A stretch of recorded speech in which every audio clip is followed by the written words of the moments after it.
திருப்பூர் மாவட்டத்தின் உடுமலை மற்றும் மடத்துக்குளம் பகுதிகளை புதிய பழனி மாவட்டத்தில் இணைப்பதை எதிர்த்து பொதுமக்கள் தொடர்ச்சியாக எதிர்ப்பு தெரிவித்து வருகின்றனர்.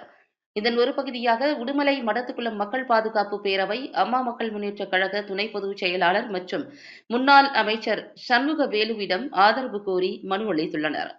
மனு வழங்கிய போது முன்னாள் அமைச்சர் சண்முகவேலு, ஏற்கனவே உடுமலை திருப்பூர் மாவட்டத்தில் இணைக்கப்பட்டு 15 ஆண்டுகளாகின்றன.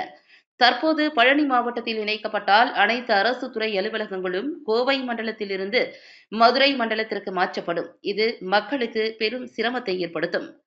வருவாய்த்துறை, நீதித்துறை, வனத்துறை, மருத்துவம் உள்ளிட்ட துறைகள் அனைத்தும் மதுரை மண்டலத்திற்கே செல்ல வேண்டிய சூழல் உருவாகும் என்று கூறினார்.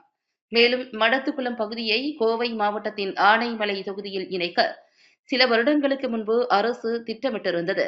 ஆனால் அப்போது சட்டமன்ற உறுப்பினராக இருந்தபோது பல அதிகாரிகளிடம் நேரில் சென்று அந்த முயற்சியை தடுத்து மடத்துக்குளத்தை தனி தாலுகாவாக மாற்றினோம். தற்போது உள்ள உடுமலை மற்றும் மடத்துக்குளம் சட்டமன்ற உறுப்பினர்கள் சென்னை சென்று அதிகாரிகளை நேரில் சந்தித்து இந்த பிரச்சினையை தீர்க்க நடவடிக்கை எடுக்க வேண்டும் எனவும் அவர் வலியுறுத்தினார். இந்த விவகாரம் குறித்து பொதுமக்கள் மற்றும் அரசியல் கட்சிகள் தொடர்ந்து எதிர்ப்பு தெரிவித்து வரும் நிலையில் அரசின் இறுதி முடிவு எப்போது வெளியாகும் என்பது கேள்விக்குறியாக உள்ளது.